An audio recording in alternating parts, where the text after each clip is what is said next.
Muito boa tarde, senhores e senhoras.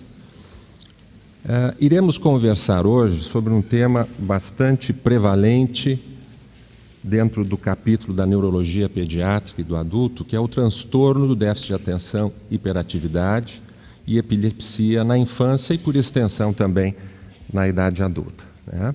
Na verdade, a nossa apresentação vai ser um exercício fisiopatológico baseado nos princípios espíritas. Antes de mais nada, vamos definir brevemente esses dois grupos de transtornos neurológicos. As epilepsias são atividades elétricas, se caracterizam por atividade elétrica desordenada, intermitente do sistema nervoso. A Organização Mundial da Saúde estima que em torno de 50 milhões de indivíduos são portadores de epilepsia, 40 milhões em países subdesenvolvidos. E um dado alarmante, 80% a 90% dos epiléticos nesses países em desenvolvimento ou subdesenvolvidos não recebem tratamento ou o tratamento é inadequado. Sabe-se também que exclusivamente a farmacoterapia moderna é capaz de controlar de forma adequada 70% a 80% dos casos de epilepsia. O termo epilepsia deriva do grego. Significa ser tomado de cima, desde cima, ser possuído, cair no mal. Daí a conotação mitológica e preconceituosa, que ainda é vigente nos dias de hoje, né, de que necessariamente o epilético, e isso é um mito popular, e mesmo dentro do movimento espírita, algumas interpretações equivocadas, ao nosso ver, enxergam a epilepsia como uma doença resultante de influência espiritual, de uma possessão, né? E, ao nosso ver, a epilepsia é uma doença neurológica como outra qualquer, sendo que a sua gênese, a sua expressão clínica, a sua evolução e a sua resposta ao tratamento, sim, pode sofrer grande influência de fatores espirituais. Não vamos nos deter muito nessa classificação das epilepsias, né? Elas podem ser classificadas como generalizadas, quando essa atividade elétrica normal se propaga por uma grande área do sistema nervoso central. Ela pode ser uma epilepsia focal, quando esse foco epilético está numa região específica do sistema nervoso, que pode ser uma área sensorial, pode ser uma área motora, pode ser uma área relacionada ao controle do comportamento. As epilepsias focais normalmente não alteram o nível de consciência, ao passo que as generalizadas, em algum grau, afetam o nível de consciência, podendo eventualmente gerar perda de consciência. E existe um tipo peculiar de epilepsia que cabe a gente frisar aqui, porque frequentemente pode sugerir ou um transtorno psiquiátrico subjacente, que é a epilepsia focal parcial, onde existe um foco epilético no lobo temporal. E essa epilepsia, diferente da forma usual de epilepsia, que é aquele indivíduo que subitamente cai ao solo, tem uma crise de hipertonia muscular, seguida de movimentos oscilantes dos membros, né? Desvio do olhar, salivação. Esse é o protótipo de epilepsia que nós estamos vinculados. Nessa epilepsia parcial complexa, esse foco epilético está localizado, então, no lobo temporal, é uma área relacionada a comportamento. E o indivíduo, na vigência de um episódio ictal, ele pode apresentar rompantes de agressividade. Como o lobo temporal recebe toda a informação auditiva, é no lobo temporal que está o córtex auditivo, o indivíduo pode escutar vozes, frequentemente persecutórias, não é? Pode sentir cheiros estranhos, pode, como nós citamos, ter rompantes de agressividade e isso ser erroneamente classificado como uma doença primariamente psiquiátrica e é simplesmente uma epilepsia que responde de maneira bastante eficaz aos anticonvulsivantes já sobejamente conhecidos. Rapidamente, vamos tentar definir o transtorno do déficit de atenção e hiperatividade. É um distúrbio neurológico de base genética, caracterizado por desatenção. Essa desatenção se expressa por dificuldade em focar a atenção em tarefas rotineiras do dia a dia, como atividades escolares, atividades profissionais. Hiperatividade, de não parar quieto, aquela criança que não para na fila, aquela criança que não permanece sentada na sala de aula, levanta, né? Impulsividade, aquela criança que fala quando não deve, não respeita limites, não é? A classificação internacional da Associação Americana de Psiquiatria classifica então o TDAH em 3 formas fundamentais. A predominantemente atencional, onde o problema é no foco de atenção. Uma outra forma de apresentação é a hiperatividade e impulsividade, como sintomatologia predominante, ou o indivíduo pode ter uma mistura desses conjuntos de manifestações clínicas. Cabe aqui uma ressalva. Lá no Brasil, a gente tem visto com muita frequência, antes de me tornar endocrinologista pediátrico, eu fiz pediatria geral por muitos anos, e com muita frequência nós víamos crianças cujos pais não davam os limites necessários respectivos às faixas etárias, né? Chamadas crianças mal educadas, né? E que, se a gente for observar essas crianças, elas têm um comportamento semelhante ao hiperativo, né? Responde, não obedece, um comportamento combativo, impulsivo, né? Nós não podemos... Existem as duas coisas. Existem crianças mal educadas, né, cujos pais, por N razões que não nos cabe aqui julgar, têm dificuldades em educá-las de maneira adequada, e existe a situação neurológica do déficit de atenção e hiperatividade, né? Bom, rapidamente, essa área aqui, localizada na porção mais anterior do lobo frontal, né, chamada área pré-frontal, ela está relacionada a uma série de funções chamadas funções executivas do sistema nervoso central, como elaboração do pensamento, cronologia dos pensamentos, programação de atividades complexas, sequenciais, como, por exemplo, uma atividade de uma secretária, né, que chega no escritório, a primeira coisa ela revisa os e-mails do chefe, depois prepara a agenda, revisa a agenda, eventualmente prepara o cafezinho, faz uma série de atividades sequenciais, muitas vezes padronizadas, e que muitas vezes executa isso com uma forma espontânea, natural, graças à atividade dessa região chamada área pré-central, né? Essa região também está relacionada ao controle dos impulsos, impulsos agressivos, impulsos em termos de iniciativa, que vêm de regiões mais basais do sistema nervoso, particularmente o sistema límbico. Essa região que eu estou assinalando aqui para vocês, né, que é o giro para-hipocampal, é uma grande área de córtex cerebral, bem na face interna dos hemisférios cerebrais, relacionada a comportamento e a emoções. Essa região aqui, o hipocampo, é uma região também importante na questão da emoção e da consolidação da memória. E a amígdala cerebral é uma estrutura neurológica responsável pela regulação dos instintos de sobrevivência, de luta ou fuga, de ataque, defesa, o instinto reprodutor. Essas regiões que eu assinalei nesse momento estão permanentemente mandando sinais para aquela área pré-frontal, né? E essa área pré-frontal tem que ter a capacidade de lidar com essa carga de sinais que geram impulsos de defesa, impulsos agressivos. Muito bem.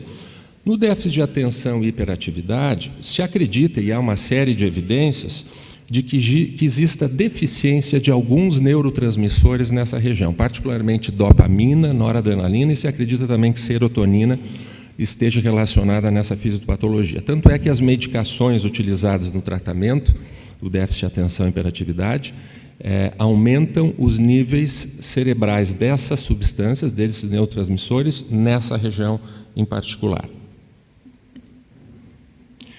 É uma prevalência significativa do transtorno déficit de atenção, 3 a 7% das crianças e adolescentes. Um dado importante, 50% delas continuarão manifestando sintomas de TDAH na idade adulta, predomina em meninos. E um dado curioso, que até me surpreendeu quando eu revisei o assunto, 3 a 4% desses indivíduos, crianças ou adultos, apresentam redução na massa cerebral, nessa área pré-frontal. Ora, quando existe uma redução de tecido numa área, só existe duas possibilidades. Ou houve uma atrofia, uma perda de substância, por algum fator, ou essa área não se desenvolveu adequadamente ainda. E nós sabemos que essa região que nós sinalizamos, o córtex pré-frontal, é a parte mais jovem do sistema nervoso. É a última parte que se desenvolveu na história evolutiva filogenética de desenvolvimento na escala animal, e ela é responsável também pela ética social, pela noção de certo e errado, função extremamente importante e que nos diferencia, não sempre, mas quase sempre, dos outros animais. Um outro dado importante, 50% a 60% das crianças e adultos com TDAH apresentam comorbidades neuropsiquiátricas, ou transtornos de linguagem, síndrome das pernas inquietas, depressão, transtorno alimentar, transtorno de ansiedade, personalidade antissocial, distúrbio de conduta, dependência química. Vejam, é uma prevalência significativa, uma parte significativa dessas crianças tem redução de massa de tecido cerebral e uma alta prevalência de comorbidades. Então, é uma entidade nosológica bem definida, que precisa ser bem diagnosticada do ponto de vista médico, e nós queremos aqui apresentar a perspectiva espírita de que forma ela pode nos ajudar no entendimento da origem desses dois distúrbios, epilepsia e TDAH, e quais as abordagens disponíveis para tratá-los de forma mais integral e afetiva e efetiva. Eu não vou entrar em detalhes aqui. As sociedades internacionais têm critérios bem rígidos, e bem detalhados para caracterizar o déficit de atenção e hiperatividade. Então, existem questionários padronizados para serem usados em crianças e em adultos. Eu vou passar rapidamente por aí. Bom, aqui vale a pena sinalizar algumas coisas. Os sintomas de hiperatividade e impulsividade, alguns dos sintomas devem estar presentes antes dos 7 anos de idade, para caracterizar a doença como uma disfunção cerebral primária. É necessário que o prejuízo nas funções executivas ocorra em pelo menos 2 ambientes, ou casa-trabalho, ou casa-escola, não é? E deve haver evidências de prejuízos clinicamente significativos no funcionamento social, acadêmico e ocupacional. E deve ser excluída, obviamente, doenças neuropsiquiátricas que podem cursar com sintomas parecidos com o transtorno do déficit de atenção e hiperatividade, como, por exemplo, um quadro depressivo severo pode se manifestar com impulsividade, às vezes apatia, mas prejuízo na organização do pensamento, na memória, na capacidade de focar a atenção. Então, às vezes, os sintomas se confundem. Aqui vale um parêntese, não é, gente? Meu consultório em Porto Alegre, eu divido, no Rio Grande do Sul, Brasil, eu divido com 2 neurologistas pediátricas.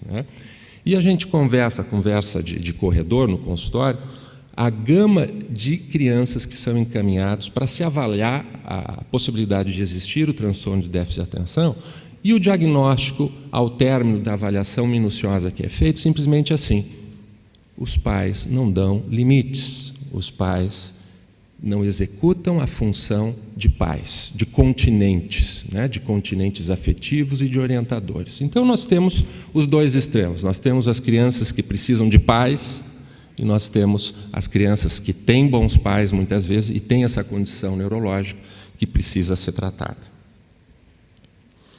Do ponto de vista da doença, da perspectiva materialista, da medicina acadêmica usual, a etiopatogenia das doenças, em geral, se deve a uma conjunção aleatória de fatores genéticos, às vezes não tão relevantes, às vezes muito impactantes. Algumas doenças são definidamente genéticas, outras têm uma predisposição, e de fatores ambientais. Tudo isso fruto do acaso.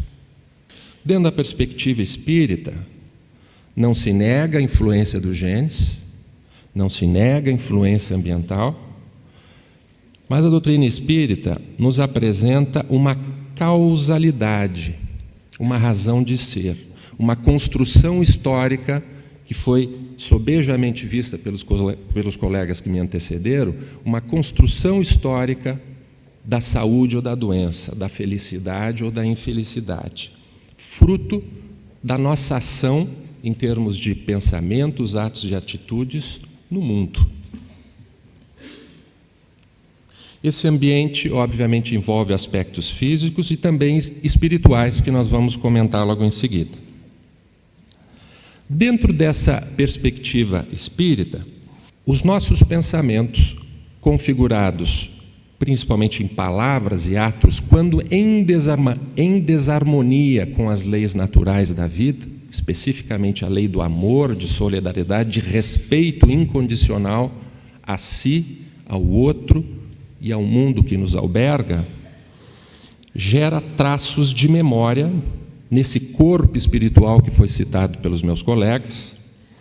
E se esses traços de memória forem embebidos de energia altruística, isso irá fomentar harmonia e o estado de saúde, que muito mais do que equilíbrio físico, é uma sensação interna, né, interior, de estar vivo, de estar alegre, mesmo o corpo estropiado, né, sentindo que a vida vale a pena ser vivida, né, com pé, sem pé, com mão, sem mão, enxergando, não enxergando, né, essa sensação interior de realização. Ao passo que, se esses pensamentos, atos e palavras, principalmente se repetindo ao longo da história, da jornada, da caminhada dessa consciência, desse indivíduo, se estiverem em desarmonia com as leis naturais, particularmente se o indivíduo é prisioneiro dessa visão restrita que o egocentrismo proporciona, ser egoísta é ruim não porque é pecado, é porque quem é egoísta não enxerga o todo, não enxerga as interconexões entre todas as coisas, todas as pessoas, todos os seres, todos os níveis da natureza. E esse egocentrismo exacerbado provoca um desarranjo, uma entropia, um desajuste energético nesse corpo sutil, que nós denominamos perispírito, e ao longo do tempo, mais ou menos curto ou longo, engendra doenças físicas, doenças psíquicas ou uma combinação dessas, que é o mais habitual. É importante a gente frisar aqui, gente, e foi muito bem colocado pelo nosso colega Roberto Lúcio, que a doença, ela é fruto de uma ilusão. A ilusão de que nós estamos separados do nosso Pai, de que nós estamos separados de Deus, de que nós estamos separados uns dos outros. A física moderna já está mudando esse paradigma, mostrando que a nível sutil, subatômico, tudo está interconectado, independente da distância e do tempo. Quando a gente pensa, a gente irradia esse pensamento ao infinito e nós recebemos o eco disso. Quando nós começarmos a perceber a vida dessa maneira, Não apenas no aspecto racional, de entender isso como uma coisa até lógica, mas sentindo isso no corpo, sentindo isso, fazendo uma leitura minuciosa, né, das coisas que nos acontecem, aquela paradinha que que a espiritualidade sempre recomenda que a gente faça, né, antes de deitar, dá uma paradinha, olha como é que foi o teu dia, vê a sequência de eventos, né? A gente vai começar a notar uma relação de causa e efeito muito nítida. Quando nós começarmos a notar que nós estamos ligados uns aos outros, que no reino de Deus não existe o maior nem o menor, existe uma rede de amorosidade conectando todos os níveis da criação, nós vamos naturalmente começar a respeitar o outro, porque o outro é uma extensão de mim próprio. O que eu faço ao outro, eu estou fazendo a mim mesmo, eu estou perturbando a rede. E o bem que eu faço ao outro redunda em benefício geral para todos nós. Essa perspectiva é uma perspectiva que pode ser cultivada, desenvolvida, e ela é o caminho desse processo que nós chamamos de autocura, baseada no autoconhecimento, baseado na compreensão das leis da natureza, baseado na autoemancipação. Esse corpo espiritual, então, recebendo os traços de memória, favoráveis ou desfavoráveis, né, atua sobre a matéria à semelhança de um ímã, criando campos organizadores da matéria, que orientam desde o desenvolvimento embrionário de um feto, de um embrião, e os rearranjos celulares ao longo de toda a vida. Tá? E esses campos morfogenéticos, usando uma expressão do biólogo Rupert Sheldrake, eles sofrem a influência do pensamento e dos estados da mente, particularmente a alegria, se for favorável, a sentimento de felicidade, gerando harmonia, ou a culpa, a depressão, a raiva não canalizada de maneira adequada. Como é que se dá esse processo, então, de geração dos distúrbios psicossomáticos, né, dentro dessa perspectiva espiritualista? Né? Se acredita que o centro energético coronário, localizado no topo da cabeça, que funciona como um centro de integração entre corpo e espírito, transfira os reflexos de nossas criações mentais para os demais centros de força. E esses outros centros de força organizam todo o funcionamento dos diversos órgãos e sistemas.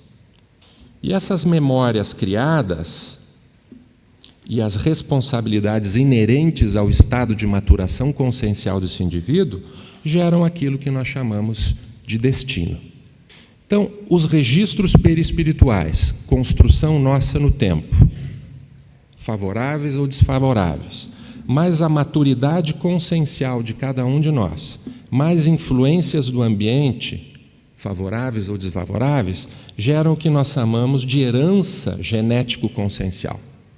E essa herança é o que plasma no corpo físico as predisposições para as doenças e as predisposições para as habilidades especiais também. Da mesma forma que existe a célula física, existe uma contrapartida sutil, etérea, no corpo astral. Essa célula astral funciona como um molde energético. A doutora Marlene já apontou vários aspectos, os bióforos, os biofótons, né, que são elementos sinalizadores entre a célula astral e a célula física, criando esse ambiente de comunicação. E se houver ruído nesse processo de comunicação, isso ao longo do tempo gera doença. Se houver harmonia, sincronismo, isso mantém e sustenta a homeostasia, a felicidade e o bem-estar.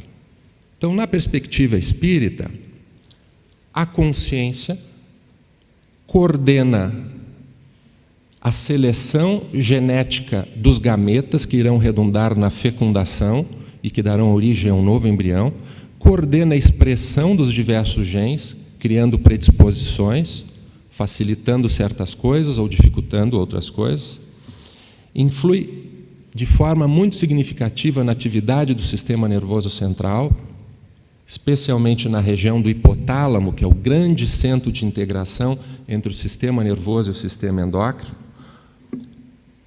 Esse corpo espiritual funciona como um modelo organizador da fórmula. Acho que só esse assunto daria motivo para um outro seminário de vários dias. O modelo organizador biológico coordena o processo de fecundação, coordena a atividade do sistema imunológico, né? Então, todas as instâncias do corpo físico estão sob coordenação da consciência através dessa interface que nós chamamos corpo perispiritual. Então, a doutrina espírita propõe um paradigma revolucionário na biologia. A consciência, que se expressa através do pensamento, controla o genoma, controla a carga genética, controla o DNA, é capaz de influenciar o ambiente e a ação de fatores chamados epigenéticos, que atuam sobre os genes e modificam as suas funções, e coordena também todo o processo evolutivo. A herança genético-consciencial plasma no corpo físico, com a contribuição genética dos pais, as predisposições para a saúde ou para a doença. Então, agora vamos juntar essas duas coisas, né? Nós vimos aspectos médicos das epilepsias e do TDAH, nós vimos rapidamente como é que funciona a fisiopatologia das doenças dentro do prisma espírita. Vamos tentar interpretar quais as possíveis origens desses dois grupos de doenças dentro da perspectiva espírita. Muito bem. Uma coisa que fica evidente, que o indivíduo pode ter engendrado nessa vida ou em vidas pretéritas, né, fatores causais que poderiam levar ao surgimento de uma predisposição cerebral ou para a epilepsia ou para o transtorno do déficit de atenção e hiperatividade. Isso é uma possibilidade. Outra possibilidade, e isso certamente atuaria na matriz perispiritual, gerando uma predisposição orgânica. Uma outra possibilidade, o indivíduo tem essa predisposição orgânica para a epilepsia, mas o seu campo mental, que está interconectado com o todo, né, e a expressão pragmática dessa conexão é a mediunidade, a capacidade que todos nós temos de nos colocarmos em contato com outras dimensões. Se essa função psíquica, mediunidade, não estiver equilibrada, trabalhada, devidamente maturada, o indivíduo pode ficar como uma esponja, né, absorvendo influências do ambiente, hiperexcitado por essas doenças, por essas influências ambientais, né, e isso pode desencadear tanto transtorno do déficit de atenção e hiperatividade e também uma crise epilética eventual, se esse aporte de informações subconscientes da espiritualidade, por exemplo, a convivência com entidades espirituais que podem não se harmonizar com esse indivíduo, a simples aproximação da psicosfera de entidades espirituais, se for desarmônica, no indivíduo que tem a predisposição para uma atividade epilética, pode funcionar como um gatilho, né? Nessa aula que eu dei na Suíça, agora recentemente, eu lembrei de um exemplo familiar. Eu tenho uma forma peculiar de epilepsia, né? Ela acontece aos domingos, quando a minha sogra vai lá em casa. Gente, e eu tenho um diagnóstico assim de localização. É epilepsia focal parcial de lobo temporal e o foco está dentro do núcleo amidaliano. Por quê? Quando ela está chegando em casa, né, eu já começo a sentir uma inquietude. Ela nem avisa, geralmente ela não avisa, mas eu começo a sentir uma inquietude, né? Uma coisa que me incomoda, né? Começo a ficar irritado, né? Dou um cascudo no periquito que eu tenho lá em casa, dou um cascudo nos 2 cachorros que eu tenho lá em casa, né? Começo a brigar com a minha mulher, né? Daqui a pouquinho a sogra entra, daí eu começo a sentir um cheiro ruim, né? que não é real, né? Não é real, né? Dá vontade de eu correr, de fugir, quer dizer, aquele mecanismo de luta ou fuga, né? Vejam, isso é um exemplo prático da vida real. Não acontece isso com a gente? Às vezes a gente nem conhece a pessoa, mas aquela presença física desperta em nós uma reação fisiológica poderosa. Algo equivalente acontece com a aproximação de entidades espirituais que não têm afinidade conosco, ou que nós não temos afinidade com elas. E a simples aproximação pode não ser até intencional. Se eu tiver uma fragilidade neurológica, né, isso pode criar uma crise convulsiva, né? E a gente vê descrito isso sobejamente, principalmente na obra de André Luiz e de Filomeno de Miranda. Essa influenciação espiritual pode ser tão intensa a ponto de caracterizar um processo obsessivo, e nós sabemos que a influência espiritual pertinaz, prolongada, atuando de maneira sistemática sobre o corpo espiritual, entre aspas, da vítima, que nunca é vítima, é um co-criador dessa situação, né? Pode causar, pode estar na origem ou no agravamento de diversas situações orgânicas e psiquiátricas, né? Então, isso é algo que a medicina convencional não contempla, mas é um fator que merece ser visto, que merece ser avaliado e que pode contribuir muito com a melhora do paciente se a questão obsessiva for devidamente tratada e se estiver presente. Uma outra situação que pode gerar a manifestações neurológicas é a eclosão de conteúdos de vidas passadas ou outras memórias traumáticas. Agora no almoço, vendo aquela mesa farta, né? Aquela mesa de sobremesa assim, absurdamente generosa, os médicos, né, como não podia deixar de ser, gostam de falar de doente, né? Então a gente começou a falar dos pacientes, etc., da cirurgia bariátrica, que pode ajudar, etc., etc. E eu me lembrei de um paciente meu, que é um jovem de 18 anos, 149 quilos, diabetes tipo 2, hipertenso, dislipidêmico, colesterol alto, triglicerídeos altos, né? Recentemente eu tive que interná-lo, porque ele fez uma crise hiperglicêmica que não foi possível manejar só com medicação oral, eu precisei insulinizá-lo, e ele tem um apetite compulsivo, né? Eu vou chegar lá na questão.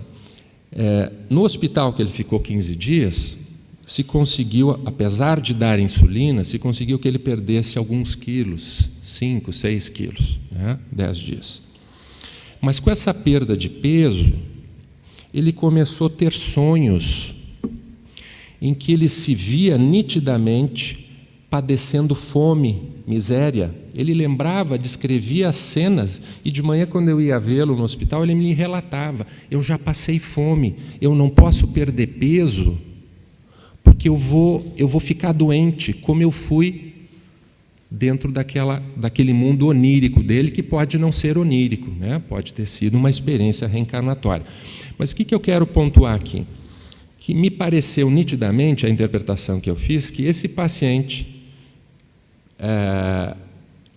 tinha um apetite compulsivo como um mecanismo de defesa pela privação que ele teve no passado, e não foi nessa vida, se isso foi real, não foi nessa vida, e que isso, volta e meia, vinha à tona como um conteúdo subconsciente, né? Isso que eu estou denominando aqui eclosão de conteúdos de vidas passadas, né?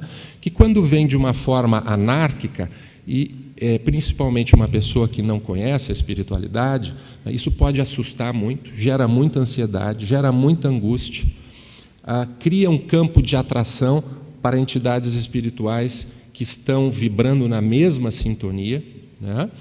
E gera uma série de sintomatologias neuropsiquiátricas. Esse garoto está com um diagnóstico, pelo menos provisório, de transtorno bipolar, embora assim a gente pode classificá-lo com quase todas as doenças neuropsiquiátricas, exceto esquizofrenia. Como é que nós tratamos, então, epilepsias e transtorno do déficit de atenção? Farmacoterapia. Para as epilepsias é inquestionável, né, gente? A gente vê uma pessoa convulsionando e, a partir do momento que começa a usar a medicação, quer seja o gatilho um processo obsessivo, quer tenha a influência espiritual, existe uma base orgânica, a gente vai tratar a base orgânica. Pesando risco-benefício, a gente trata. E a gente vê pacientes que tinham crises, às vezes 2, 3, 4. Tem pacientes que têm crise de ausência 20, 30 por dia, uma atrás da outra. Começa a usar a medicação e as crises desaparecem. Então, a gente deve utilizar para a epilepsia, né? Para o transtorno do déficit de atenção, existe uma série de mitos em relação às medicações usadas no tratamento do TDAH, né? Talvez a mais conhecida seja a tal de Ritalina, né? Nossa, o doutor está dando Ritalina para o meu filho, né? Que horror, né? Não existe nenhum medicamento isento de efeitos adversos, né? A gente sabe, mas o perfil de segurança dessas medicações é muito bom. É muito bom. São medicações seguras, que se conhecem há muito tempo. Então, se houver a indicação, embora eu não seja neurologista, como pediatra eu pude acompanhar muitas crianças que foram avaliadas e diagnosticadas por especialista, e a gente viu a diferença extremamente importante no antes da medicação e no depois da medicação. A criança hiperativa, gente, com um diagnóstico bem definido, fora a questão de aprendizado, que começa a ficar para trás, não acompanha os colegas, né? Daí repete, não, vamos tentar de um outro jeito, vamos fazer aula particular, tudo isso pode ajudar muito, né? Mas começam uma série de outras dificuldades que vêm associadas. Frequentemente ela é rejeitada pelas outras crianças, porque ela é impulsiva, né? Ela não espera a vez, ela começa a ficar isolada, né? Então já começa a interferir na autoestima. Então é uma bola de neve. E a gente vê muitas vezes, quando a medicação está bem indicada, que isso muda de maneira dramática e os pacientes se beneficiam mesmo. Claro que existe o outro lado, né? A gente dá Ritalina ou equivalentes para crianças que precisam de paz, que precisam de cuidados, de carinho, né?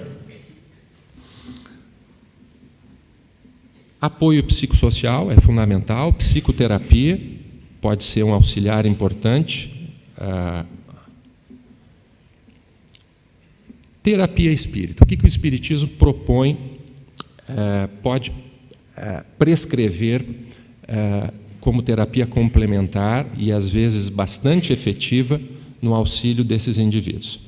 Primeiro, todo o elenco de terapia energética, fluidoterapia, água fluida. Nós vimos na aula da doutora Marlene que a célula responde por fótons, né? Por pulsos sutis de energia, né? A água fluida é isso. É uma água com bioenergia, com biofótons, né? Cuja a especificidade terapêutica é individualizada para cada paciente pela ação do mundo espiritual, não é? O processo de desobsessão pode ser muito útil,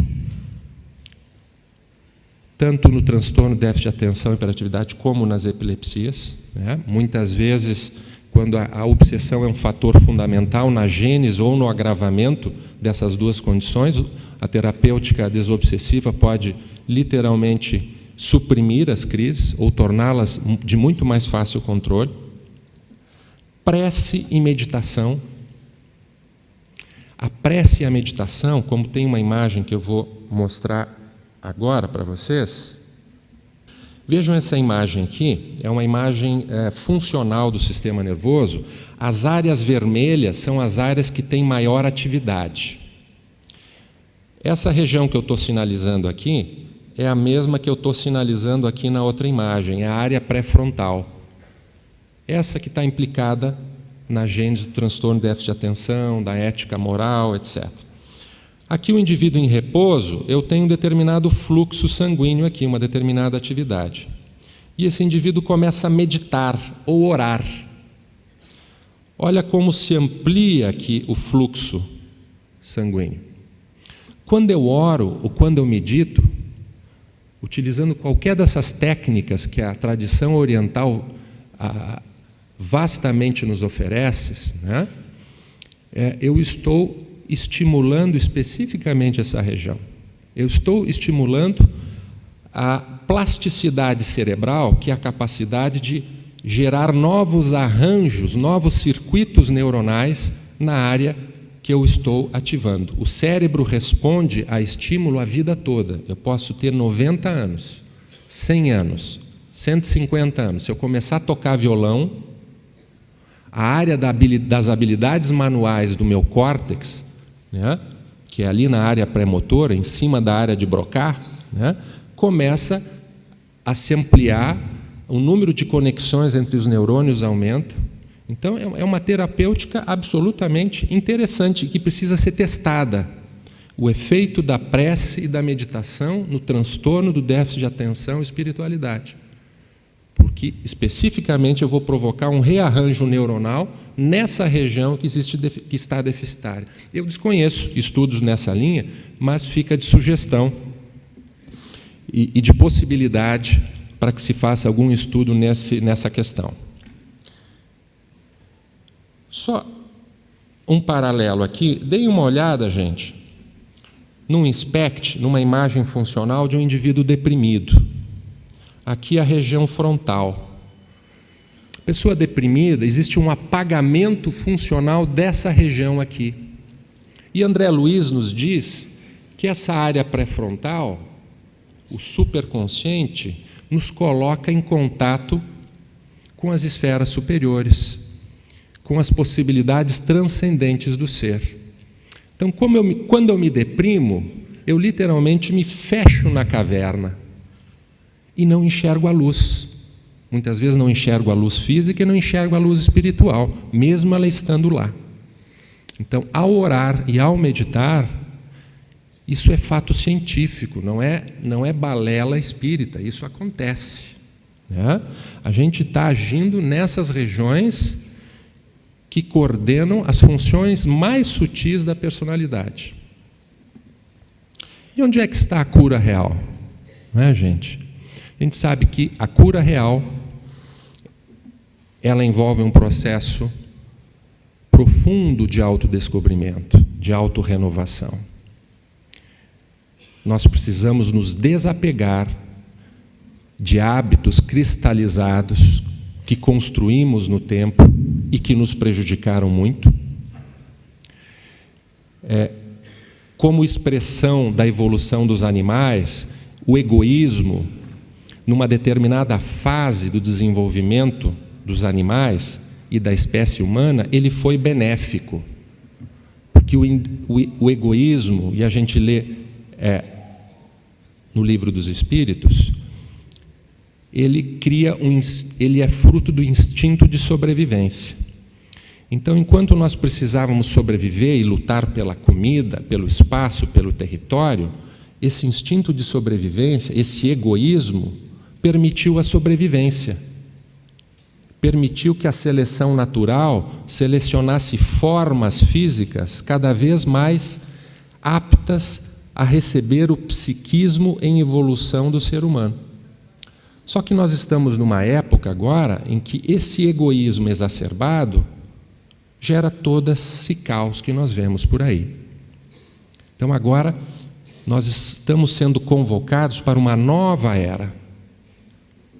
E a nossa neurologia, a nossa neurofisiologia está programada para essa experiência chamada espiritualidade.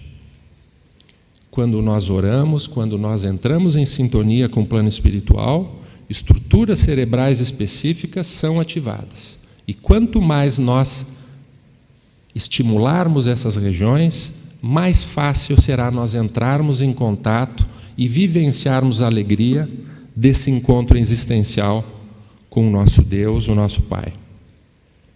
A cura real envolve auto-perdão, envolve autoeducação, envolve autoencontro, encontrar Deus em si, encontrar o divino em si e começar a amar a si, amar o outro, amar a Deus, nos amarmos e nos tornarmos